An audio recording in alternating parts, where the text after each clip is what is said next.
Hello everybody, welcome in the video lecture of Fluid Mechanics. Myself Anubodh Dwivedi welcoming you all on the AKTU digital education platform.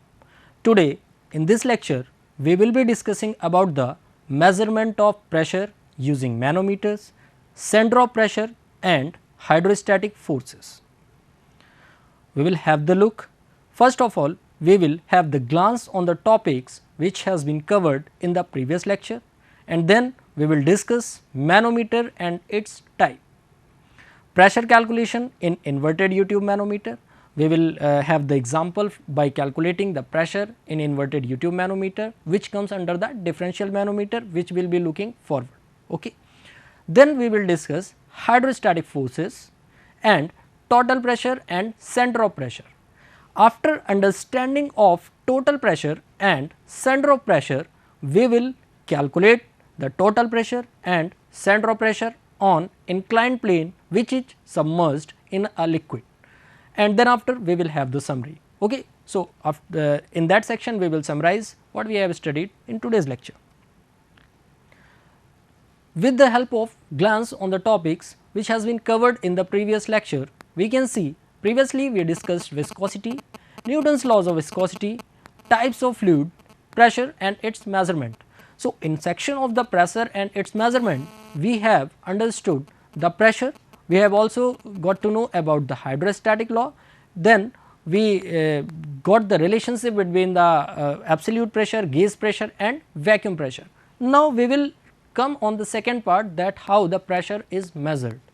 So, introducing manometer, let me tell you, this is the device which is used for measuring the pressure at a point on a fluid, in a fluid. Okay. Look, there is a device which is called manometer, and this device can be used for the measurement of pressure at any point in a fluid. We can also understand by, we can also measure the difference of the pressure at two different points using the manometer, and that manometer will be known as differential manometer, which will be discussed further. So, in the section of manometer, first of all let us understand how many types of manometers exists and what are their functions. Okay. So, you can see this with the help of this flow chart, you can see manometer having two major type of manometer, simple manometer and differential manometer. In the column of simple manometer, we can have three type of manometer: piezometer, U-tube manometer and single column manometer. But in other way, in differential manometer we have U-tube differential manometer and inverted U-tube differential manometer. What are their functions? What does they do? Let us have to understand. Okay. So, types of manometer, a simplest form of the manometer which can be understood is piezometer. And what does it help for? It is the simplest form of manometer which is used for measuring pressure, in which one end is connected to the point where pressure is to be measured. Students, you can have look on this figure. Okay. There is a point A which is connected to the point where pressure is to be measured, and other end like this is open to the atmosphere. So, from here, but obviously we will have atmospheric pressure. The other type of U-tube manometer you can see, which is in the shape of U. Okay. This manometer is consist a glass tube which is bent in U shape, and one end of which is connected to a point where pressure is to be measured and other end is open to the atmosphere. Again, look here, there is a difference, slight difference between two manometers, that in this manometer again one end is connected to the point where pressure is to be measured and other end is open to the atmosphere, but this manometer is having the glass tube in the shape of U. So, it can be termed as U-tube manometer. Okay. Now, single column manometer. Single column manometer, here you can have the look for the single column manometer, which is a modified form of U-tube manometer. Okay. Like here you can see this is also a U-tube manometer, but what the difference is, a basin or you can say a reservoir is connected to one end of the limb. Okay. एक limb में एक reservoir को connect कर दिया गया है, दूसरे and को एटमॉस्फेयर के लिए ओपन कर दिया गया है, तो this is the modified of U-tube manometer. Okay. Single column manometer में हम इंक्लाइंड सिंगल कॉलम मैनोमीटर भी देखते हैं जिसमें कोई डिफरेंस नहीं है, but the thing is only that the shape of this is vertical, this column. For the inclined we can write the shape of this is inclined. Okay. So, here it will have the inclined shape. So, that will termed as the single column inclined single column manometer. Now, let us understand what is differential manometer. It is the device which is used for measuring the difference of pressure between two points in a pipe or two different pipes. या तो आप किसी भी pipe के दो different points पे आपको major करना हो प्रेशर का डिफरेंस, या तो आप किसी दो डिफरेंट पाइप में आपको प्रेशर का डिफरेंस मेजर करना हो, तो आपके लिए differential manometer is available. Okay. कैसे हम प्रेशर कैलकुलेट करते हैं? Let us have a simple understanding of this thing that we can see in the right limb and in the left limb the pressure must be equal, so we will equate. Okay. So, here we can see PA, if PA is the pressure at point A, PA is the pressure at A, so we can write that in the left limb के लिए अगर हम बात करें तो we will see that in the left limb PA must be equal to, that will be plus in x plus h rho into g, rho 1 into g into h plus x. ये pressure होगा आपका left limb में. कैसे? Look, this is the height which is having h height and this is x, so h plus x हम पूरा length लेंगे तो we will have this pa plus rho 1 g into h plus x. This is for left limb pressure. Pressure हमारा right limb में क्या होगा? Right limb, इस limb में हमारा जो प्रेशर होगा, अगर हम देखना चाहें तो हमारा राइट लिम्ब में जो प्रेशर आएगा that will be having summation of two different pressures. एक तो इस फ्लूइड की वजह से जो प्रेशर हो रहा है, अगर हम इसको मरकरी कंसीडर करें तो, और एक हमारा हो रहा है इस फ्लूइड के लिए यहाँ से. तो हम दोनों को अलग अलग अगर देखेंगे तो वी कैन राइट रो 1 और you can see rho 2. Okay. Other you can take rho G here, rho G into H, okay, into G, और इसका समीशन होगा हमारा rho 2 into Y into G plus P B. देखिए ये हमारा right limb में pressure है. हम P A minus P B हमें निकालना है, means we have to find out the difference P A minus P B. तो अगर हम P A minus P B को कैलकुलेट करने के लिए हम इन दोनों प्रेशर्स को आपस में इक्वेट करा दें पहले. तो जब हम इन दोनों प्रेशर्स को आपस में इक्वेट करा देंगे तो we will get the relation h into G. Okay. And in bracket from where we have got P A minus P B. After equating these two equations, अगर हम इसको इक्वेशन 1 दे दें और इसको हम इक्वेशन 2 दे दें, तो after equating both the things in case of P A minus P B we will get rho G minus rho 1 in the first bracket, and since we have taken g into h is common, so we can write here plus rho 2 into g into y plus there is one more term which is left and which will come in negative sign, that is rho 1 into g, here it will be the minus rho 1 into g into x. तो ये जो value हमें मिली, ये हमने pressure at point ए और point B के difference को हमने कैलकुलेट किया, हमने प्रेशर डिफरेंस को फाइंड आउट किया. So here we have got the pressure difference. ऐसे हम यूट्यूब मैनोमीटर में, किसी भी मैनोमीटर में हम प्रेशर डिफरेंस को कैलकुलेट करते हैं. और जब हम inverted YouTube differential manometer use कर रहे होते हैं, which is nothing else but the U tube manometer in inverted shape, उस समय हमें जो मेजर डिफरेंस देखना होता है दोनों चीज़ में, वो होता है हमारा, जैसे आप मेजर डिफरेंस देखेंगे इसमें और पिछले वाले में, तो हम क्या कर रहे थे, हम सारे प्रेशर्स को ऐड कर रहे थे. मतलब कि हमने देखा था कि राइट लिम्ब में और लेफ्ट लिम्ब में जो हम प्रेशर्स कैलकुलेट कर रहे थे, तो उस समय पे हमने रो 1 जी और एक्स के साथ में एच को, और उसके बाद जो हमारे पास राइट लिम्ब में था उसमें हम जो लाइट लिक्विड था उसके प्रेशर को हम ऐड कर रहे थे.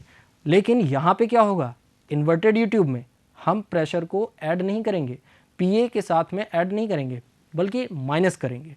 तो पहली चीज़ तो डिफरेंस हमें ये देखना है कि the pressure will be not added but it will be subtracted. Why? Because it is inverted. And in the YouTube single column manometer, YouTube differential manometer, we have seen the calculation of pressure taken place above the x-axis datum, but in this case the calculation of pressure will takes place below the x-axis datum. So, here there is a inverted YouTube differential manometer is shown and which is connected to 2 points. I am talking about this figure, which is point A and point B. So, let the pressure at A is more than the pressure at B, let us assume, and if H1 and H2 is the height of liquid in right limb and in left limb. Okay. H1 is left limb and H2 is the height of liquid in right limb, and also assuming rho 1 and rho 2 is the density of liquid at A and B respectively. Rho s is the density of light liquid, means the density of this liquid which is shown by S. Okay. इस liquid की density rho S है. P A and P B जो pressure है वो point A पे और point B पे है respectively, means P A is the pressure at point A and P B is the pressure at point B. Now taking X X as datum, अगर हमने x x को datum ले लिया है तो I have told you that we will subtract this pressure from this. So P A minus, पहले तो हम इसका देख लेते हैं, तो P A minus rho 1 into G H 1 because this height is H 1. सो this height from this center is h1. तो पहले तो we will take this one and then we will subtract. okay, pa minus, हमने pa यहाँ पे pressure था point A पे, हमने इसमें माइनस किया इस प्रेशर को. Then pressure in the right limb we will see कि राइट लिम्ब में हमारा क्या प्रेशर होगा. तो राइट लिम्ब में जो हमारा प्रेशर है, अगर हमने इसको pb लिया है तो pb minus rho two G into H two, क्योंकि ये हाइट हमारी h2 है तो हम rho two G into H two लेंगे, और हमारे पास ये लाइट लिक्विड भी तो है तो इसका हमारे पास डेंसिटी रो एस है, तो we will subtract also the density of this as rho S G into H. Okay, then again the same thing is there, we will equate the two pressures. After equating we will get the difference between PA minus PB. We will get the difference between PA minus PB, and which is rho 1 G H1 minus rho 2 G H2 and minus rho S G H. Okay. So, students, we have seen here that in case of YouTube normal YouTube manometer, we were doing addition of the pressures and we were getting the difference at between the 2 points, the pressure difference in the equation form. In the second inverted YouTube manometer, what we did? We subtracted the pressures, okay, and again the equation scheme which shows us the difference between the pressure at the 2 points. After understanding the pressure measurement using manometer, we will come to understand the hydrostatic forces. What are the hydrostatic forces? So, we can understand it in a simple way that the force due to pressure of fluid at rest. जैसे कि अगर ये fluid है, rest पे है, तो जो ये इसके द्वारा जनरेट किया हुआ फोर्स होगा प्रेशर द्वारा, उसी के द्वारा जनरेट किए हुए फोर्स को हम हाइड्रोस्टैटिक फोर्स कह देते हैं. और ये फोर्स आता कहाँ से? This comes by two different reasons. Okay, first due to the pressure which is normal to the surface. एक तो प्रेशर की वजह से आता है जो नॉर्मल टू द सरफेस है. दूसरा due to the gravity, means we can say the self weight of the liquid. Okay, तो ये एक ग्रेविटी की वजह से. Okay, since fluid is at the rest. Okay, so this means what? This means there is no relative motion between the adjacent fluid layers. ठीक है, अब चूंकि ये रेस्ट पे है तो कोई मोशन नहीं हो रहा है, तो जो हमारा वेलोसिटी ग्रेडियंट है that will be equal to zero because motion is not taking place. तो if the velocity gradient will be 0, then we will take shear stress will also be equal to 0 because shear stress is the multiplication of the dynamic coefficient of dynamic viscosity and velocity gradient, and hence the velocity gradient is 0, therefore the shear stress will also be 0. Okay. Moving further, we will get to know what is the total pressure and what is the center of pressure. Total pressure is defined as the force exerted by static fluid on a surface. किसी भी static fluid में कोई surface है, जब वो surface contact में fluid के आता है तो उस पे जो force exert होता है वो normal to the surface कहलाता है total pressure. Okay, means there is a horizontally immersed surface which is shown in the figure. You can say जब इस पे जो pressures total आ रहे होंगे, the total pressures which are acting, ठीक है, onto this surface, is can be termed as the total pressure, simple, and the force which are acting normal to the surface. Now what is center of pressure? Center of pressure is defined as the point of application of total pressure. देखिए ये total pressure तो आ रहा है surface पे, that is okay, but there must be some point जहाँ पे ये total pressure concentrated हो रहा होगा, जहाँ पे ये सारा का सारा pressure act कर रहा होगा, और उसी point को हम क्या देते हैं, center of pressure, और इसको हम कैलकुलेट करने के लिए प्रिंसिपल मूवमेंट्स का हम यूज़ करते हैं. अब प्रिंसिपल ऑफ मूवमेंट्स क्या है? It can be, since as I told you that centre of pressure can be calculated using the principle of movements. Principle of movement कहता है कि the movement of the resultant force must be equal to the किसी भी axis के about जो movements होता है resultant force का, that must be equal to the sum of the movements of the components about same axis. Okay, I will show you what this says. Okay, so keeping this in mind, using this criteria, we will calculate the pressure, total pressure and center of pressure in inclined plane surface which is submerged in the liquid. We can see that there is a inclined surface which is submerged in a liquid, and we have to calculate the total pressure and center of pressure onto the same surface. Okay, so for the expression of total pressure and the center of pressure, let us consider a inclined plane submerged in the liquid, और उस inclined plane का A is the total area of inclined surface, H is the height of center of gravity, means you can see here. Okay, this is the height of center of gravity, we can write here this is H. It is the height of center of gravity, H bar is the height of center of gravity of this plane, H is the height of from the free surface to the height of distance of free surface to the strip which we have taken. Okay, now H star, we can say H star is the height of center of pressure from free surface, or we can say the distance of center of pressure from free surface of the liquid, and theta is the angle of inclination, we can say angle of surface of inclined plane with free surface of the liquid. तो taking these assumptions we will move further. अगर हमारा ये plane इस तरीके से placed है कि when we will meet this line to the free surface, this is making an angle theta, ठीक है, जो कि OO axis से है, और हम यहाँ से since we have to calculate the moments and moment हमारा force into perpendicular distance होता है, तो ये distance तो हमें perpendicular नहीं दिख रही है, क्यों? It is having some angle. तो if it is not perpendicular, तो we have to take some plane which is perpendicular to this strip. Let me tell you, for the calculation of the total pressure in this plane, I have taken a small strip which is at distance h from the free surface of liquid. Okay, this small strip will have the perpendicular distance here y. This distance will be y as shown here. Okay, so this distance will be y, and we will take the thickness of this strip is dy. Now we know the force which is acting on the small strip is df. ये elementary volume पे जो force हमारा act कर रहा है वो df है. तो सबसे पहले तो हम प्रेशर निकालेंगे जो कि स्ट्रिप पे एक्ट कर रहा है. तो स्ट्रिप पे कौन सा प्रेशर एक्ट कर रहा है? We will take the general formula, that is P is equals to rho ji h. Now this is the pressure. For the pressure force, we have to multiply this pressure with the area of strip. For the calculation of pressure force, we will have the small force which is acting at this point on the strip. For the better understanding, I will tell you this inclined portion has been opened. इसको हमने ऐसे open कर दिया है visualization के help के लिए. तो जब हमने इसको open कर दिया तो हमें ये strip दिख रहा है. तो यहाँ से हमने जो small force हमारा df एक्ट कर रहा था जो इस strip पे, वो rho g h into area of small strip will be what? dA. तो हमने टोटल फोर्स देखा कि df आ रहा है rho g h into dA. अब इस स्ट्रिप पे लगने वाले फोर्स को अगर हम इंटीग्रेट कर दें तो हमें total force on whole area मिल जाएगा. Means if we will integrate the df, we will get the capital F, means the total force on whole area, that will become by integration of df.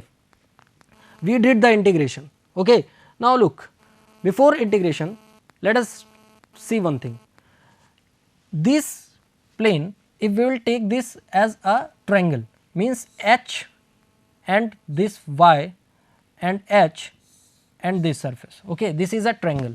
Okay, so from this triangle what you can see, it is h, and if it is the angle of theta, so for the help of sin theta we will get, for the sin theta what, perpendicular upon hypotenuse, and this is y. तो अगर हम एक triangle 1 ले लें इसको, और same दूसरी triangle यानी h बार y बार और इसको ले लें, यहाँ पे हमारा h बार और y बार है, ये h बार हो गया, ये y बार हो गया। तीसरी ट्रायंगल हमने ले ली है जो कह रहा है कि ये h स्टार और y स्टार है, ये हमने 3 ट्रायंगल्स ले ली हैं। तो अब इन तीनों ट्रायंगल्स को from triangle 1, from triangle 2 and from triangle other triangles we can simply see that h by y is equals to h bar by y bar is equals to h star by y star is equals to sin theta। Okay, तो यहाँ से हमें h का y sin theta के term में एक relation मिल गया which is h is equals to y sin theta। अब हमें h की वैल्यू यहाँ से पुट करने के लिए मिल गई है। Now the force I have told you कि for the force on the total surface we will integrate the df। After integrating df we will get rho g sin theta will come out and integration of y into dA, and this integration of y into dA will form a y bar. Since y bar is the distance from what free surface to the CG about axis OO, इस axis के about जो हमारा y bar है वो distance है CG का, कहाँ से, फ्री सरफेस से। तो what we can write from the triangle number 2 which I told you, triangle number 2 से हमें जो y बार की वैल्यू मिल रही है that we will get h bar sine theta, and this h bar sine theta we can write here. So I mean h bar can be placed as this will be termed as h bar sin theta can be termed as this h bar we were getting what for the from the triangle h bar by y bar is equals to what, sin theta. So h bar is equals to sin theta into y bar। अब इसी value को हम place कर देंगे कहाँ पे, at the place of h bar। तो we have place this value here, f is equals to rho g sin theta, okay, y bar into a। Now because h bar is y bar sin theta as I have told you, तो जब ये total force जो हमारा यहाँ पे हमने sin theta y bar की जगह पे h bar पुट किया तो हमें जो फोर्स की वैल्यू मिली वो फॉर्म में मिली F is equals to rho into G into A into H bar. After this we have calculated the total pressure, now we have to calculate the centre of pressure. तो for the centre of pressure we will have the look on the force on the strip, और उस force के moment को हम निकालेंगे, और फिर हम उसके टोटल मोमेंट को निकालने के लिए हम उसको इंटीग्रेट कर देंगे।